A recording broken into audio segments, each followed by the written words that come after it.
IndieCast, and I'm here at Tube Fast Studios, and it's a special IndieCast. Haven't done one in a while. I got my good buddy, Brennen Meek. How you doing, Brennen? Pretty good. Thanks for having me. Very cool. Thanks for being here. We're talking about a brand new release from your band, The Collective. Yes. Finding Home. Yes. Finally, it's out. It's been a long, long time coming. From conception, from like, I'm going to do this album, how long has that been? At least 3 years, but I'm going to push it and even say maybe 4 years. So you've had this idea, this goal, for 4 years. For 4 years. 4 very long years. And it culminated into 9 songs, 39 minutes? Oh, yes. When you put it like that, it's kind of depressing, but that's okay. No, that's totally fine. And The Collective, the name, you got The Collective name from just the idea of having different musicians, different ideas. Yeah. Yeah, because, really, we have like, I don't know, 15 to 18-ish people that could like come and be a part of something at any given time. So we really are a collective and, just one big family team. Speaking of that, though, that group of people, a lot of people played on this record. Yeah. Not everyone that's always been a part of the group, just, people go off and do their own thing and, live their life. But yeah, so many crazy talented musicians played on this, and we even had like tons of visual artists draw up the artwork and the tree and the mountains and that kind of thing. I mean, it's a complete conceptual release. I mean, you've done everything from like you said, you've had artists involved, you've had videography stuff involved. You're working on some stuff to go after the release, documentary kind of stuff. It's really cool. I love to see somebody just go for it. Just have an idea bigger than you are, but I'm going to see it to the end. Yeah. I mean, and maybe I went a little overboard, but I got to make it happen. I'm too far in now. Exactly. Was there a point from 4 years ago till this last week when it was released that you were like, did you ever just say it's not happening? This is stupid. Or were you just... Man, the weird thing is, the final month of mixing, I was like, is this even worth it? Like, is this even... I mean, and the track count was insane, right? For people that are interested in that. I mean, you were in what?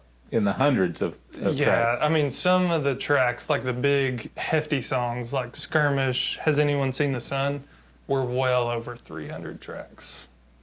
We're talking 300 tracks in one song. Yeah. And that's because, and I don't know the exact number because before we really did any of this, I demoed all the songs.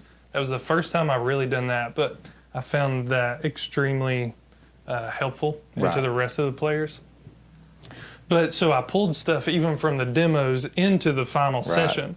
And then like, I don't know, like Prelude, there's like some hip hop elements. Yeah. But I would like make a beat, distort it, and make that a stereo channel. So there's like, so if you broke it apart, I mean, who knows how many. And then the strings, that was a completely different session file. So yeah, and you did something that's rare nowadays, but you, especially in our area, you went the extra mile and you wrote the string parts, but you had them transcribed and you hired a string section. And were they from Lexington? Yep. Well, they're based out of Lexington. I think maybe one of the guys lives in Moorhead. But yeah, I mean, definitely Eastern Kentucky-ish. And you brought them in. I mean, just setting that up. And you did it in a church in Prestonsburg, right? Paintsville. Yeah. Bring them in, and this, I saw, of course, you kept everybody up to date on Instagram and all those things. And the pictures were just amazing to see this super old church. Yeah. Cathedral ceiling, hardwood everywhere, and to bring a string section in. Yeah, we did both the drums, all of the drums, and the strings both in that church. So did Caleb Caleb Hall and Jake Ratliff. Did they do all the drums on it? Yeah, there's like a few little things that I did just after the fact to, throw.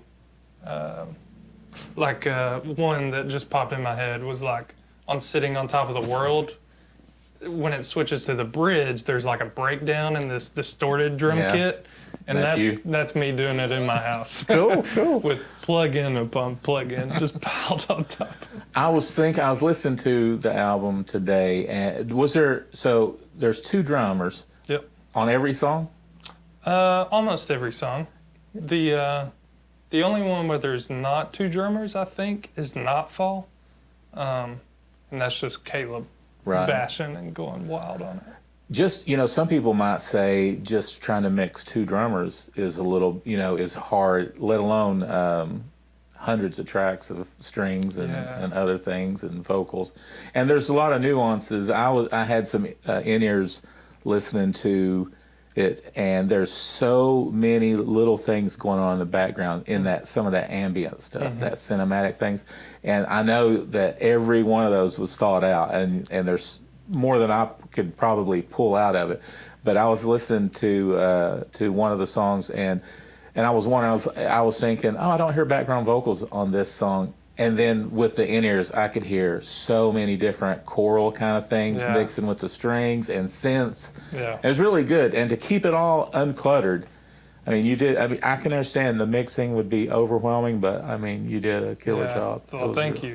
Especially coming from another engineer. That means so much. It was, the whole time I listened, I'm like, where did he find space for all this? But it's all there and it all works. The mixing, it took a good 4 to 5 months of coming home every day and working. And then walking away from it, doubting yourself. Man, but here's the thing, because I had wrote out a timeline way before the release and have the vinyl and CDs done. And so I was pushing it, really pushing it. But a lot of musicians, I'm the same way. We need those deadlines. Yeah, you'll never get it done. Right. You're just gonna, it'll be that was something I was working on last year. I need to hurry and do that. Yeah. But you pulled it off. The CD looks good. All that custom artwork is cool. Yeah. The merch, you really pulled off the full Monty here. The merch looks really good. You got online store, the website. As a bystander, I got to play on a few tracks, and we know each other, so it was super cool. But as a bystander, seeing you do the hustle, I was really impressed because from the time you announced what you're going to do to this last week or whenever it was released, 31st. You've made it happen. Thanks. I really appreciate that. Well, let's tell me a little bit though about you don't have to remember everybody's name, but it was unbelievable you really can't quantify the style. Or because, lots of times you can look at the musical arrangement and say, oh, it's going to be this. But you had everything from string section to steel guitar. You had strings on, things, but a jazz kind of saxophone leads. But then you have this classical cinematic strings going on, and it all works. And then there's a steel guitar, slide guitar, tons of those things. Did you get everybody that you wanted? From what you heard, did you get everybody on the record that you wanted? Yeah. Or at least all the instruments? Yeah, and that's the thing with this project. There's definitely no regrets. And I really did everything I wanted to do. That's cool. And not many people get to do that. No, not at all. But that's why it took 3-4-ish years. I know, I can't. To stay focused and hang on and make it happen is...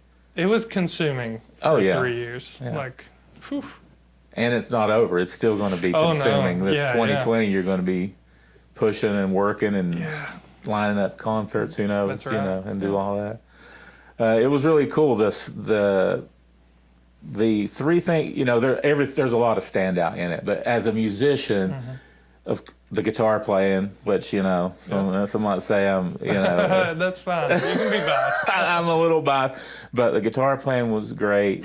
The saxophone was really cool. Yes. It was on a level that we can find a sax player, but you got a really talented sax player, and he did really good things on it. And you kind of do I remember this right? You kind of let him just go crazy on some of it. Yeah, there was a few things that, like, because we went up to Tabor's house and recorded it, and me and Tabor had kind of talked about some things that we would present to Eric.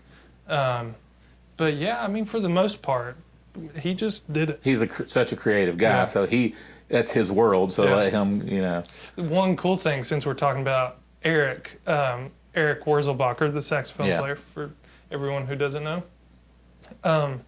the only part of the album that like kind of wasn't premeditated is the outro to Aftermath. Yes. And we didn't have vocals or anything when we did the sax. And, me, Tabor, and Eric, we were just like, okay, let's like do something crazy here. And Eric was like, okay. And he just started doing that looping sax line, dun, da, dun, da, da, da, da. And then it just blew up from there. I mean, it went to the outer edge. He went Coltrane on it. Yeah, man. Yeah, it was very cool. Just incredible. And the steel player just sounded world class too. Yeah, Chris Castle. Yeah, was really good. You know, those little nuggets that when you're listening to a track and then you go, for me, like I said, as a musician, you listen to it, you go, oh my gosh, that is tasty. That's the real deal. Yeah. So that was cool. Man, and talking about Chris, like that saxophone part, it was actually recorded in like 2015, I think. So like way back there. Like before any of like... The steel guitar? Yeah. Before I like really had a good final vision, like Chris came in one day after work and he was like, yeah, okay. And just did it. Well, he's talented. Because that was actually just supposed to stay as the demo, and we were going to come back and redo it. Yeah, man. So 9 tracks, some instrumental, some almost kind of intros. You know, the whole concept album scenario. You know, it just flows, and I love that. And you pulled it off on Spotify and stuff too. They don't like pause. Yeah. You know. Yeah, that was something I had to make sure was right. Because it ruins the whole thing if there's this little, and then it starts playing again. But today, when I was playing it on Google Play, it was seamless from track to track. But it starts off with something like really very, I just keep, the thing I keep thinking is cinematic. Yeah. But the what's the first track? Daybreak. Yeah, Daybreak. And it really sets the mood for the entire album. Yeah. And I love that the second to the last song is, which is another instrumental, is almost a callback a little bit to Daybreak in some of the mix. I don't know if it was intentional, but I can hear, the rain and some outdoory kind of things. And it really come full circle in that. But so it sets the mood, and it's a couple minutes long of just really, it's just this slow build that you know something's going to happen, and it pulls straight into finding. What's the second track? Sitting on top of the Sitting world. on top of the world, and sitting on top of the world goes straight acoustic.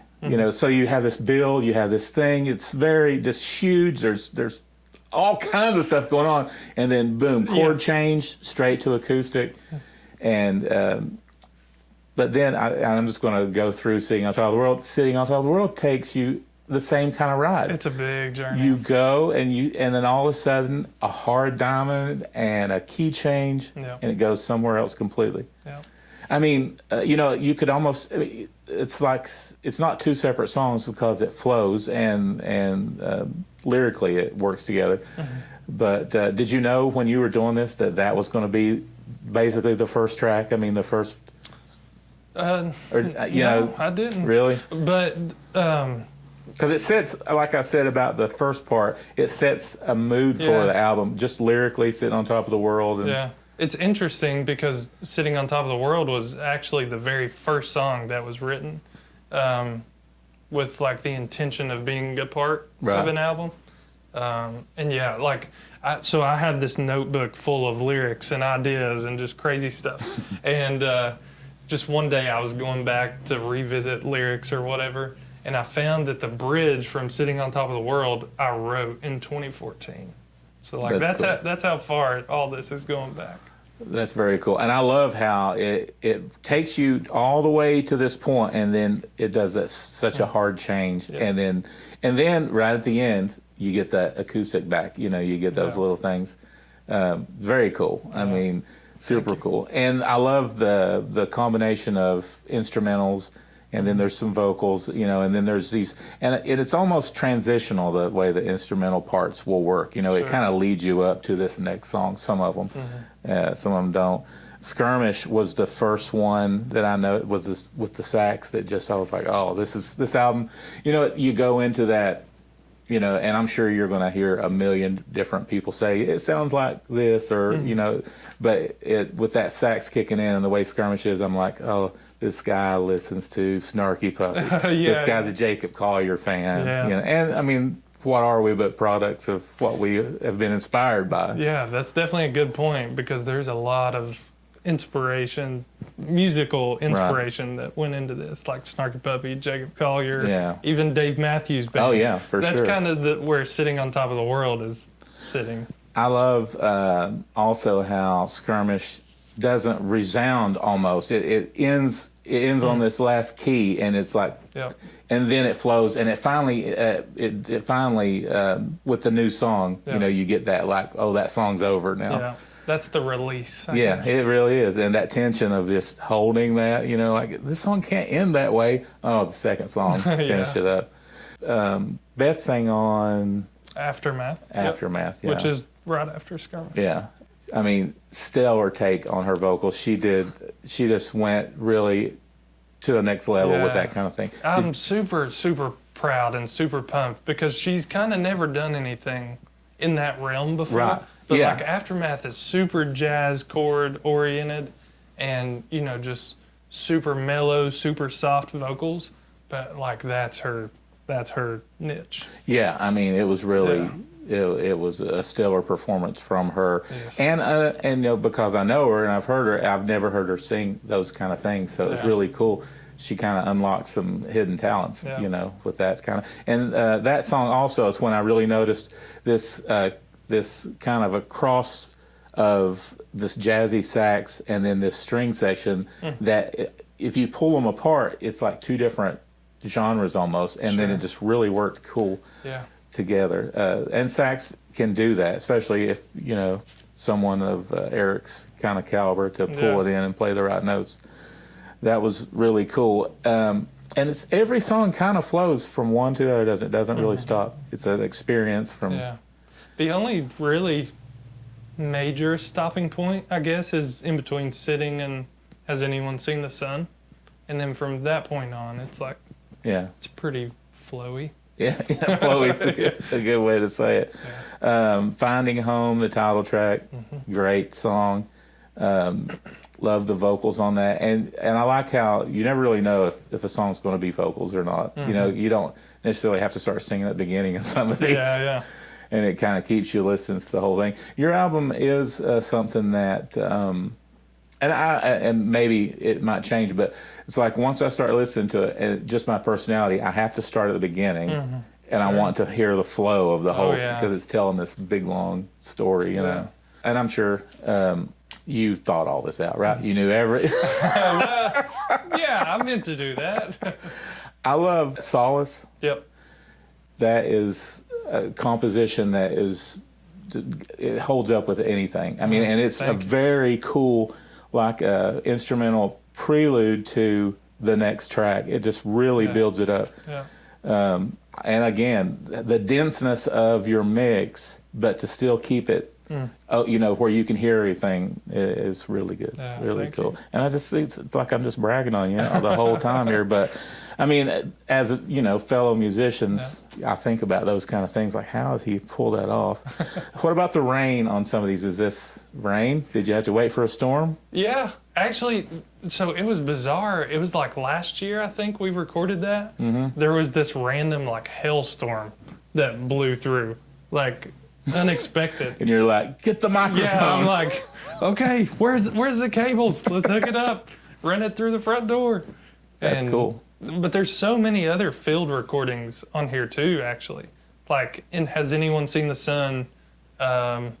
after the big, huge moment, it breaks down, and it's me walking on cobblestones on this beach in Oregon, because me and Beth took a big trip out there, and it was amazing.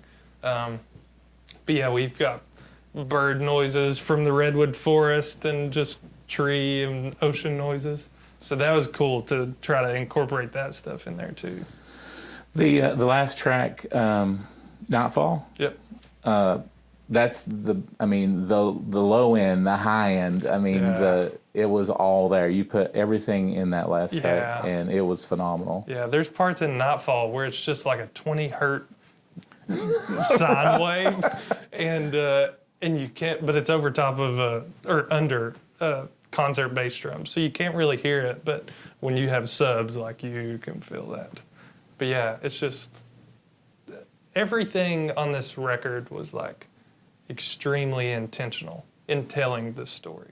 So today, while I was listening to it, I was thinking about it. We said it when we first started talking, but for basically 4 years, this has been your idea, and you've been working on it. So it ended up being 9 tracks. Yeah. A little under 40 minutes long. Yeah. Did you think that when you first started, did you think it's going to be a double album? It's going to be 2 hours long? Oh yeah. Yeah. I thought I was going to churn out a 2-hour long album, right, and that kind of crazy thing. But really, I could have walked away with a 12 to 14 song album. There's some songs that I scrapped,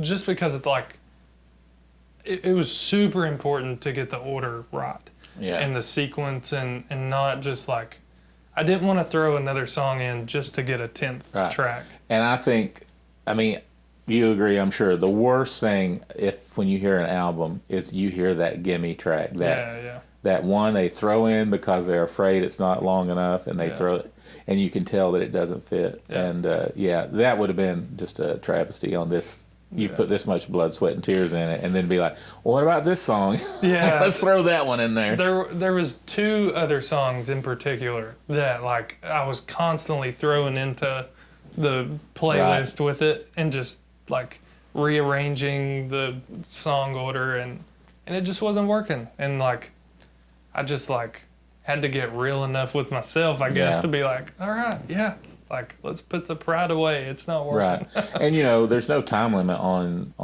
songs, so those 2 songs can be for another project, that whole thing later on. So I know you can't even begin thinking about what's next. But in the collective, what do you see? What's your goals for 2020? What do you see you would like to accomplish? I at least want to do a handful of shows, because my goal has really been to build this up digitally, I guess, and just see what the music itself can do, and then really start to book shows, and you mentioned the next project. I have no limit or a goal for a next project, but I'm always thinking about what the next one's going to be. Yeah. But yeah, definitely for 2020, figuring out how to do this project live, that's the big hurdle right now. Pulling this off live would be one for the books. It'd be another lofty goal, that's a big enough goal in itself, really. Yeah, that'll be cool. So you've got Finding Home is on all platforms. It's everywhere. Everybody needs to go follow it. Copy. Whatever everything is, heart it, follow it, join it, whatever. Right. And you've got hard copies for sale down at Mountain Music. Yep. Which also you have an online store, right? Yep. With all your merch and everything. At our website, which is collectivebandofficial.com. Collective Band Official, and then if they just want to run down to Mountain Music, they can grab a CD. And we're working on a few other retailers to take it to too. Very cool. It's just about networking that, that kind of thing. Yeah, hopefully it'll be in more places. And down the pipe is vinyl. Yes. Yeah, the end of February we should have. Very cool. Okay, so not too far off. And with vinyl being the hottest medium right now, outselling everything else, I mean, it makes sense. I'm super excited to have this on vinyl too, because with vinyl, opposed to all these digital platforms, you really have to preserve like the dynamics and that kind of thing. And this record being so dynamic, I'm really excited to see, or hear rather, you know, how it's going to turn out on vinyl. Definitely, you know, everybody needs to go stream it and buy a copy, but be on the lookout for some live shows, because that will be something to watch. It'll be super fun. Yeah. Very cool. Well, Brennen, I appreciate you coming and hanging out. It was super fun. Love the record. I mean, it's super good. Thank you so much. Everybody should check it out. Thanks for having me.